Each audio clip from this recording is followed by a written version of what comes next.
नमस्कार, अपना बिहार देख रहे हैं आप। आपके साथ मैं हूं शिप्रा झा। बुलेटिन की शुरुआत करेंगे बड़ी खबर के साथ। बीपीएससी मेंस का रिजल्ट जारी हो गया है। 66वीं बीपीएससी मेंस परीक्षा का रिजल्ट जारी कर दिया गया है। मेंस परीक्षा में इस बार 1828 परीक्षार्थी सफल हुए। सामान्य वर्ग के 755 परीक्षार्थी सफल हुए हैं। वहीं ईडब्ल्यूएस कोटे से 169 परीक्षार्थी सफल हुए। ईबीसी कोटे से 339 परीक्षार्थी सफल हुए। वहीं बीसी के 18 परीक्षार्थी सफल हुए हैं। एससी कोटे से 299 परीक्षार्थी सफल हुए। तो इस वक्त की बड़ी खबर आपको बताते हैं। बीपीएससी मेंस का रिजल्ट जारी कर दिया गया है।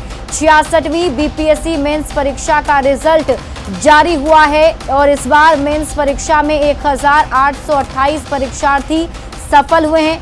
सामान्य वर्ग के 755 परीक्षार्थी सफल हुए। वहीं ईडब्ल्यूएस कोटे की बात की जाए तो इस कोटे से 169 परीक्षार्थी सफल हुए हैं। ईबीसी कोटे से 339 परीक्षार्थी सफल हुए। वहीं बीसी कोटे से 18 परीक्षार्थी सफल हुए हैं। एससी कोटे की बात की जाए तो 299 परीक्षार्थी इस कोटे से सफल हुए हैं।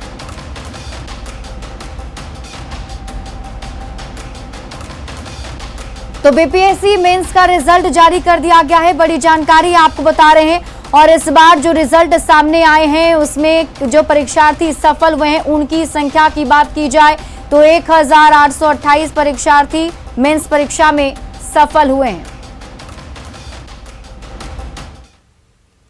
सिवान में संदिग्ध परिस्थिति में एक व्यक्ति परमात्मा यादव की मौत हो गई, जबकि दूसरे की हालत गंभीर बनी हुई है। मृतक के परिजनों और स्थानीय लोगों के मुताबिक शराब पीने से परमात्मा की मौत हुई है। वहीं पिंटू यादव की हालत गंभीर बनी हुई है, जिसका इलाज गोरखपुर में चल रहा है।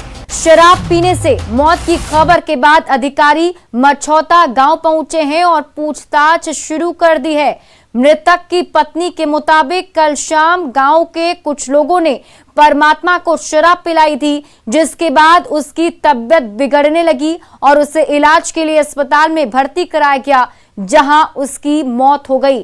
तो आपको सिवान से एक खबर बता रहे हैं, जहां संदिग्ध स्थिति में एक व्यक्ति की मौत हुई है। आशंका जताई जा रही है कि जहरीली शराब से मौत हुई है, क्योंकि मृतक की पत्नी जो है वो खुद बता रही है कि परमात्मा को शराब पिलाई गई थी, जिसके बाद उसकी तबीयत बिगड़ने लगी और फिर उसे अस्पताल के लिए इलाज के लिए अस्पताल में भर्ती कराया गया, जहां उसकी मौत हो गई है। और फिलहाल इस मामले में एक व्यक्ति की स्थिति गंभीर बताई जा रही है, जिसका इलाज गोरखपुर में चल रहा है। तो एक बार फिर से हम आपको एक खबर बता दें। देखिए, लगातार बिहार के अलग अलग जगहों पर ऐसी घटनाएं सामने आती हैं जहां संदिग्ध परिस्थिति में मौत होती है और उसके बाद ये आशंका जाहिर की जाती है कि जहरीली शराब से मौत हुई है। और कुछ इसी प्रकार का मामला सिवान से सामने आया है, जहां संदिग्ध स्थिति में एक व्यक्ति की मौत हुई। परिजनों के मुताबिक जहरीली शराब से मौत हुई है। दारू पियोले बड़े सही है, ये दिक्कत परेशानी भाव का दिक्कत परेशानी भाव के लड़का और होने पड़ले बड़े से दारू पियला से। हां, दारू पियला से क्या भइल पाउलो, क्या दिक्कत बा? अरे देह में पॉइजन होता है, यही दिक्कत बा। जोहर बा, लौकत नहीं है, शरीर काम नहीं है करो। कोनो पहले से बीमारी रहल कि शराब पियला से मौत भइल बा? कोनो बेरामी नहीं। हां, कोनो बेरामी नहीं। तो शराब पियला से मरल बारे कैसे? शराब पिया के उन्नतिया के बेटा जब 7 बजे रात पिए 7 बजे रात खन ले जाके देखो हुए जामा में लुका के साइकिल जाके देख के गइल बा। और इस खबर पर अधिक जानकारी के साथ हमारे सहयोगी मृत्युंजय सिंह जुड़े हुए हैं। मृत्युंजय, देखिए, मृतक के परिजन साफ तौर पर ये बता रहे हैं कि जहरीली शराब से ही मौत हुई है। प्रशासन की तरफ से क्या कहा जा रहा है? क्या मौत की वजह साफ हो पाई है? जी देखिए, पूरा मामला दरौदा थाना क्षेत्र के मछौती गांव की है, जहां परिजन बता रहे हैं कि संदिग्ध परिस्थिति में जिस व्यक्ति की मौत हुई है वो शराब पीने से हुई है। कल शराब पिया था और अचानक पेट में पेन हुआ। उसके बाद जब डॉक्टर के पास गए तो हालत बिगड़ने लगी, उसके बाद उसकी मौत हो गई। जहां परिजन जहरीली शराब से मौत की बात कह रहे हैं, वहीं पर अगर प्रशासन से बात की जाए तो प्रशासन से हमारी बात हुई है। उनका कहना था जब तक पोस्टमार्टम रिपोर्ट नहीं आएगा तब तक कहना जल्दीबाजी हो गया कि किससे मौत हुई है, लेकिन सिवान के जिलाधिकारी द्वारा एक टीम का गठन कर दिया गया है, जिसमें महाराजगंज के एसडीएम और एसडीपीओ के नेतृत्व में टीम गठित की है।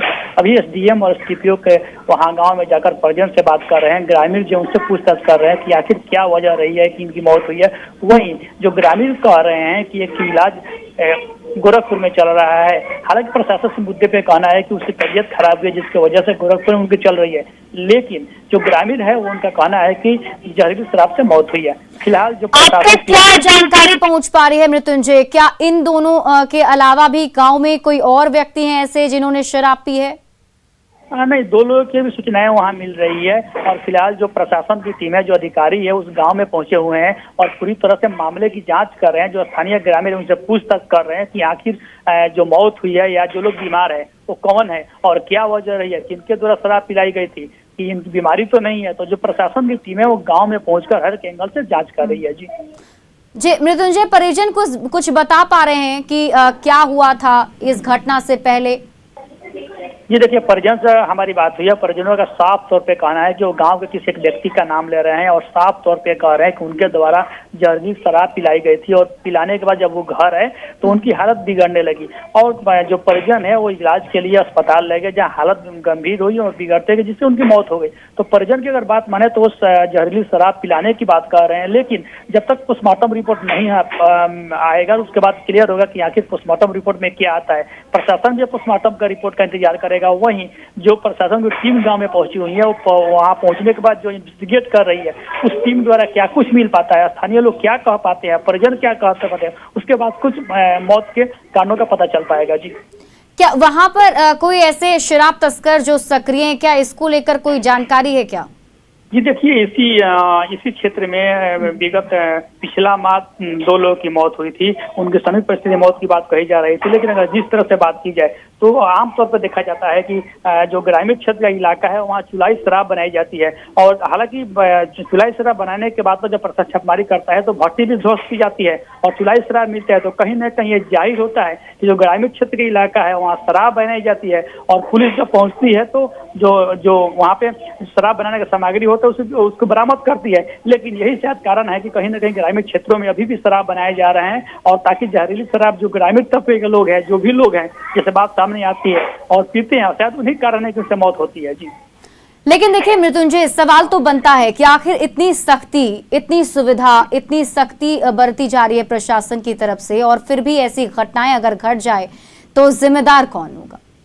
जी, आपने सही कहा। जिस तरह से घटनाएं होती है तो स्थानीय एसएचओ हैं या जो संबंधित अधिकारी है, उत्पाद विभाग की टीम है, उनके द्वारा लगातार रेड की जाती है और रेड के बाद जो वहां से बरामदगी होती है, शायद यही कारण है कि जो बरामदगी होती है और पुलिस वहां तक नहीं पहुंच पाती है। मुख्य सरगना कौन है या किनके द्वारा शराब बनाई जाती है, जो शराब माफिया कौन है, उन तक सिवान पुलिस या जो उत्पाद विभाग की टीम है नहीं पहुंच पाती है और शायद यही कारण है कि चोरी छुपे शराब की बिक्री होती है और वहीं चोरी छुपे जो ग्रामीण इलाके में शराब बनाई जाती है उसको भट्टी को ध्वस्त कर देती है। लेकिन कौन बनाता है, किनके द्वारा बनाई जाती है ये शराब? बिल्कुल मृत्युंजय, आप इस खबर पर नजर बनाए रखिए, आपसे अपडेट वापस मिलेंगे। बहुत बहुत शुक्रिया तमाम जानकारी के लिए। और देखिए, न्यूज़ 18 आपसे अपील करता है, सिवान के दरौंदा में कथित जहरीली शराब से एक व्यक्ति की मौत और दूसरे व्यक्ति के बीमार होने की खबर सामने आई है। ऐसे मामलों में बाद में पीड़ितों और मृतकों की संख्या बढ़ जाती है क्योंकि लोग शराब की बात छिपाने की कोशिश करते हैं। अगर किसी की तबीयत बिगड़ रही हो तो उसे छिपने की बजाय बिना डरे सबसे पहले अपना इलाज कराना चाहिए और इसलिए आप लोगों से न्यूज़ 18 की अपील है कि अगर कोई ऐसे व्यक्ति हैं तो सबसे पहले अपना इलाज करवाएं।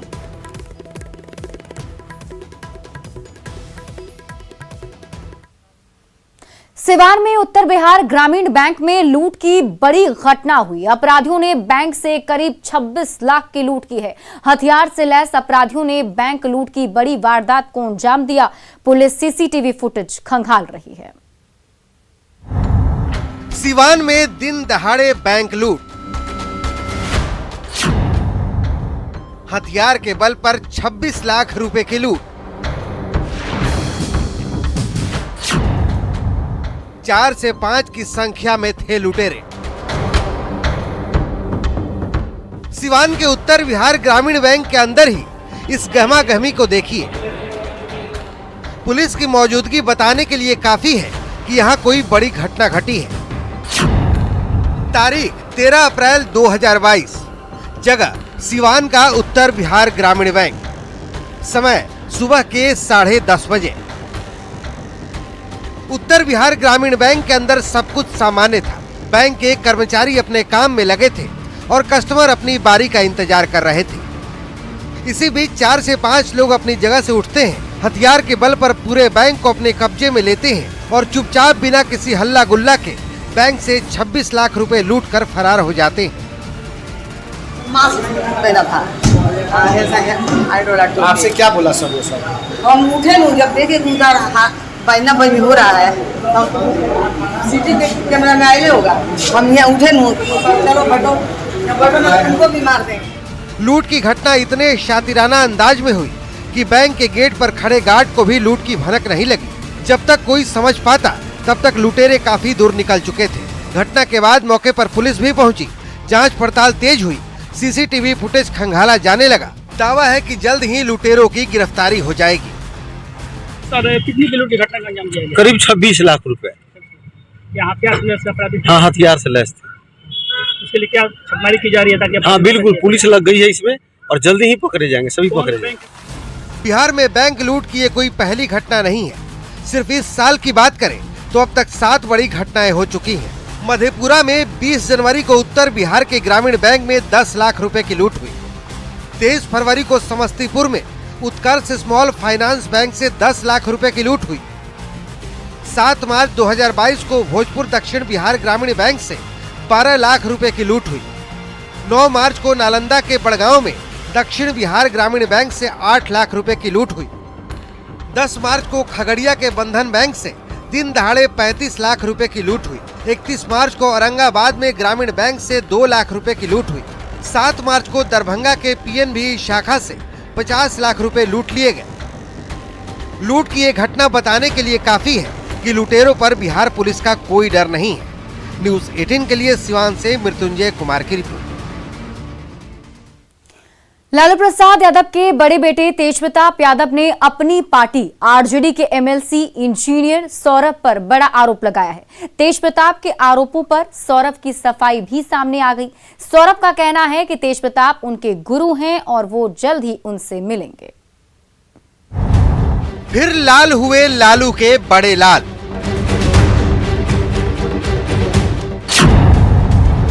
आरजेडी एमएलसी के खिलाफ खोला मोर्चा। बेतिया से सौरभ है, ये 1 नंबर का आयासबाज है। सौरभ कुमार पर लगाए कई गंभीर आरोप। लालू प्रसाद के बड़े बेटे और हसनपुर से आरजेडी विधायक तेजप्रताप यादव अपने निराले अंदाज और बेबाक बयानबाजी के लिए जाने जाते हैं।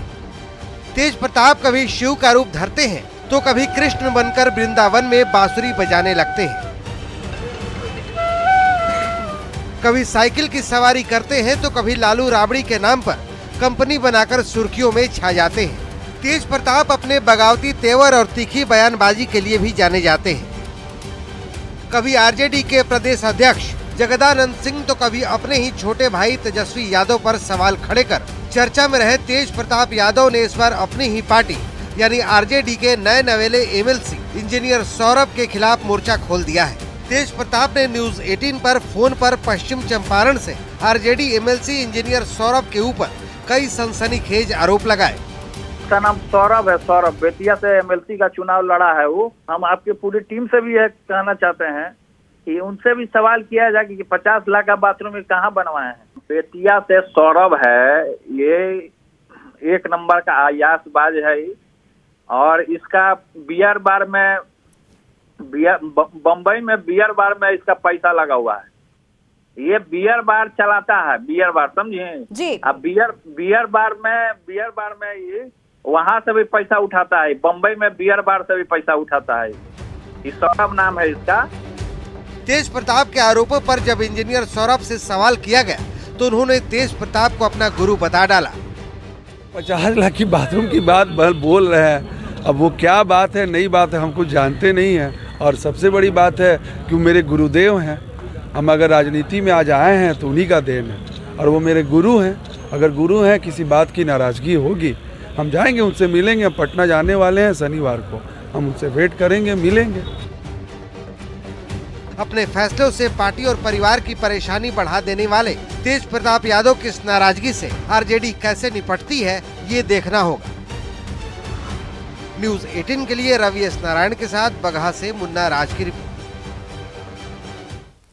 पिछले 2 दिनों से सीएम नीतीश कुमार नालंदा दौरे पर थे, जहां उन्होंने पुराने साथियों के साथ साथ पार्टी के पुराने कार्यकर्ताओं से भी मुलाकात की।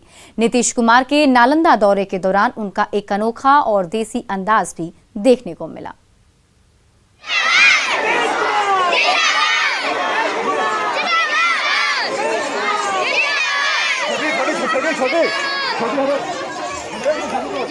सीएम नीतीश कुमार का ऐसा अंदाज आपने शायद ही देखा होगा। मंगलवार को सीएम नीतीश कुमार का यही अंदाज लोगों के सामने आया, जब सीएम अपने कारकेड और लग्जरी गाड़ियों के काफिले को छोड़कर न केवल टमटम पर सवार हुए, बल्कि अपने गृह क्षेत्र नालंदा में टमटम से शहर का चक्कर भी लगाया।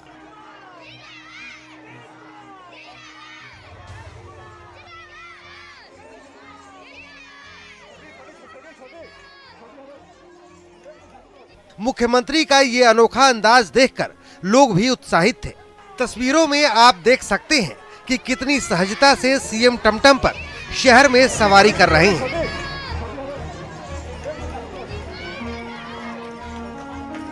दरअसल मुख्यमंत्री नीतीश कुमार पिछले 2 दिनों से अपने गृह जिला नालंदा में थे, जहां उन्होंने पुराने साथियों से मुलाकात की। नालंदा दौरे के दौरान सीएम सोहडीह भी पहुंचे, जहां उन्होंने जैविक खेती करने वाले किसानों से मुलाकात की। सोहडीह में किसानों ने सीएम को कई सब्जियां भी भेंट की। किसानों से मुलाकात के बाद सीएम ने टाउन हॉल में पुराने साथी और पार्टी कार्यकर्ताओं से मुलाकात की और उन्हें हर मुमकिन मदद करने का भरोसा दिलाया। हम कभी भूल सकते हैं क्या प्रेम का भाव लोगों के मन में रहता है। आप लोगों से मिले, सब जगह बहुत लोगों ने अपनी समस्याएं भी दी हैं, सब पर गौर किया जाएगा। यहाँ पर भी बहुत लोगों ने दिया है, सब पर गौर करेंगे और जो भी हम लोगों से संभव है आप लोगों के हित में काम करेंगे। और इतना ही कहते हुए कि हम सब लोग मिलकर चलें और आगे बढ़ें। राज्य को आगे, शहर को तो करना ही है, एकदम बिल्कुल इसको मॉडर्न बनाना, आधुनिक बनाना, उस तरह से राज्य का विकास हो और पूरे देश का विकास हो। गौरतलब है कि मुख्यमंत्री नीतीश कुमार पिछले 2 दिनों से नालंदा के दौरे पर थे। इस दौरान विकास की हकीकत को जानने के साथ ही पुरानी यादें भी ताजा की। नालंदा से न्यूज़ 18 के लिए अभिषेक कुमार की रिपोर्ट। गर्मी बढ़ने के साथ ही एईएस का कहर बढ़ता जा रहा है। मुजफ्फरपुर में एईएस से एक और बच्ची की मौत हो गई। एसकेएमसीएच में वैशाली के कुंदन कुमार की मौत हुई है। इस साल एईएस से मौत का ये दूसरा मामला है। इससे पहले इस साल जनवरी में एक बच्चे की मौत हुई थी। एसकेएमसीएच में अब तक एईएस के 12 मरीजों की पहचान हुई, जिनमें से 10 मरीज ठीक हो चुके हैं। हालांकि 5 ऐसे मरीज हैं जिन्हें एईएस होने का शक जताया जा रहा है।